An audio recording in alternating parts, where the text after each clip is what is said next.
अस्सलाम वालेकुम वीवर बदलते हुए मौसम के साथ हमारे घर में जो पालतू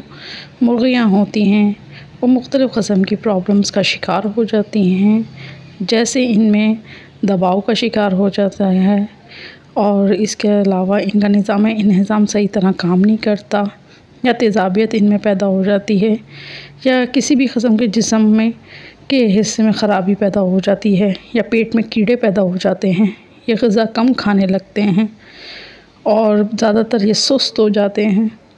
और एक जगह पर रुके हुए रहते हैं और फीड वगैरह इनका खुराक में कमी हो जाती है। ये पतली बीटें करना शुरू कर देते हैं और इनमें विटामिन की कमी भी हो जाती है, जिस्मानी कमज़ोरी हो जाती है, अंडों की पैदावार में कमी हो जाती है और ये सुस्त हो जाते हैं। इसके लिए फिर हमें इनको कुछ ना कुछ मेडिसिन देनी पड़ती हैं ताकि ये अपने आप को एक्टिव रखें और बिल्कुल सही रहें। और इनकी खुराक की कमी की जो एक बड़ी वजह होती है, और अंडे भी सही नहीं आते, इनमें भी मुख्तलिफ़ क़स्म के बैक्टीरियाज़ पैदा हो जाते हैं और किसी क़स्म का वायरल इन्फेक्शन पैदा हो जाता है, इनका लीवर ख़राब हो जाता है, इनके पाँव में प्रॉब्लम्स हो जाती हैं, इनका निज़ाम ख़राब हो जाता है और ये ढीले पड़ जाते हैं और इस तरह का सुस्त हो जाते हैं और इनका पूरा डाइजेस्टिव सिस्टम बर्बाद हो जाता है। इनमें तो फैलिए पैदा हो जाते हैं जो कि इनके निज़ाम को बर्बाद कर देते हैं। इनका खाना हज़म नहीं होता, इनमें एसिडिटी के इशू आ जाते हैं, ये सुस्त हो जाते हैं, मैदा ख़राब हो जाता है,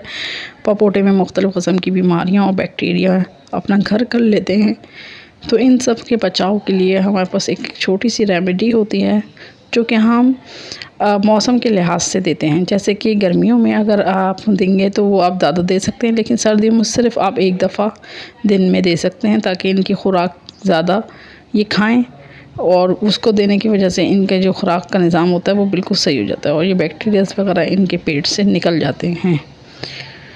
और वो जो रेमेडी है उसके अंदर हम ज़्यादातर जो यूज़ करते हैं वो है एप्पल साइडर विनेगर को हम अपने किसी भी मकतब से या किसी भी पंसार की दुकान से परचेज़ कर सकते हैं। इवन ये आपको नॉर्मल शॉप पे भी मिल जाएगा, लेकिन एप्पल साइडर विनेगर आमतौर पर जो सफ़ेद सिरका होता है वो नहीं। देखें ये जो है ये एप्पल साइडर विनेगर है, अगर इसको ये इस्तेमाल करना है इसके अलावा कोई और नहीं, क्योंकि आप अगर नॉर्मल वाइट यूज़ करेंगे तो वो डेंजर होता है। ये एप्पल साइडर विनेगर होता है और इसका इस्तेमाल का तरीक़ा भी नहायत आसान है, कोई इतना मुश्किल नहीं है। अगर सर्दियों का मौसम है तो सिर्फ एक दिन आप अपने बर्ड्स को 1.5 लीटर पानी में तकरीबन 5 cc सिरिंज भर के 1.5 लीटर पानी में डाल दें और उसका पानी एक दिन सिर्फ इस्तेमाल करवाएं, ज़्यादा मत करवाइएगा। अगर सर्दियों का दिन है तो ज़्यादा नहीं कराएंगे, गर्मियों में आप 1 से 2 मरतबा दे सकते हैं। जैसे कि आप देख रहे हैं कि मैंने इसको थोड़े से प्याले में निकाल लिया है। अब ये सिरिंज की मदद से मैं इसको 5 cc नाप के बिल्कुल, ये देख रहे हैं आप, ये मैंने पूरी फुल से सिरिंज भर ली है। ये 5 cc की सिरिंज है और अब मैं इसको इस 1.5 लीटर की बोतल में मैंने पानी लिया है और पानी के अंदर अब मैं इसको ऐड कर दूँगी और फिर उसके बाद ये पानी सिर्फ दिन में, अगर सर्दियों का मौसम है तो धूप के टाइम पे दीजिएगा,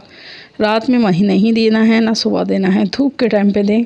और वो भी एक टाइम दें बस। और अगर गर्मियां हैं तो आप पूरा दिन दे सकते हैं, 2 दिन दे सकते हैं। और इसके इस्तेमाल से आपकी मुर्गियों के पेट के कीड़े,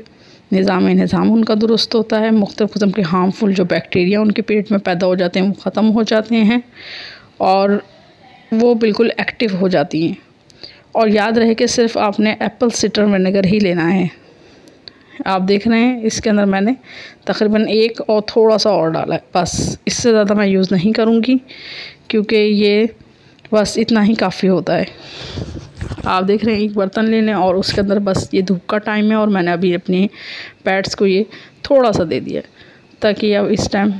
पी लें और अपने आप को एक्टिव रहें।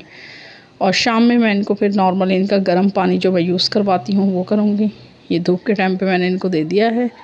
और माशाल्लाह से ये इनमें जो भी बैक्टीरियाज और जो भी कुछ होगा वो इंशाल्लाह ख़त्म हो जाएगा और ये बिल्कुल एक्टिव हो जाएंगे।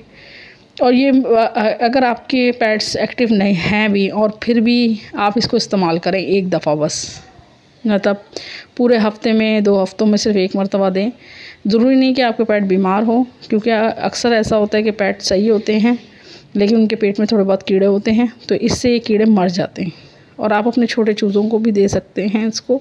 पानी में मिलाकर, लेकिन बस और ये इतने छोटे चूज़ों को बहुत ही कम मिक़दार में देना है, यानी कि आप सिर्फ उनके 2-3 क़तरे ही इतने से उनके बर्तन में डालिएगा, ज़्यादा नहीं, क्योंकि इनका बर्तन भी बहुत छोटा होता है,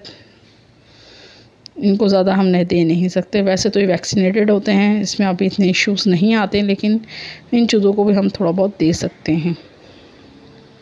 ताकि इनके पेट में, क्योंकि अक्सर ये चूज़े सुस्त हो जाते हैं, सुस्त होकर बीमार पड़ के मर जाते हैं।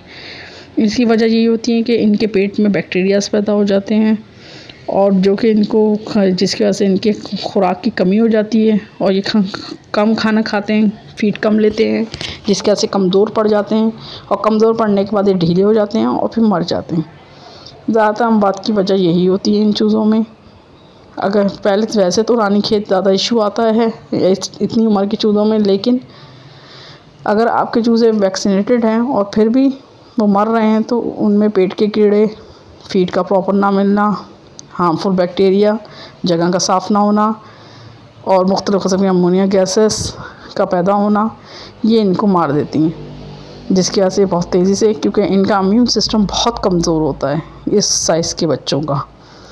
बड़ी मुर्गियों में हम हफ्ते में 1 मरतबा इस्तेमाल कर सकते हैं सर्दियों में, और गर्मियों में हम 2 टाइम दे सकते हैं, मतलब कि हफ्ते में सिर्फ 2 दिन, वो भी 2-2, 3-3 दिन के फ़र्क से। लेकिन सर्दियों में आप ज़्यादा मत दीजिएगा, हफ्ते में सिर्फ 1 दिन दे सकते हैं, वो भी धूप के टाइम पे। चले व्यूअर, मिलती हूँ मैं आपसे अगले व्लॉग में। अल्लाह हाफ़िज़।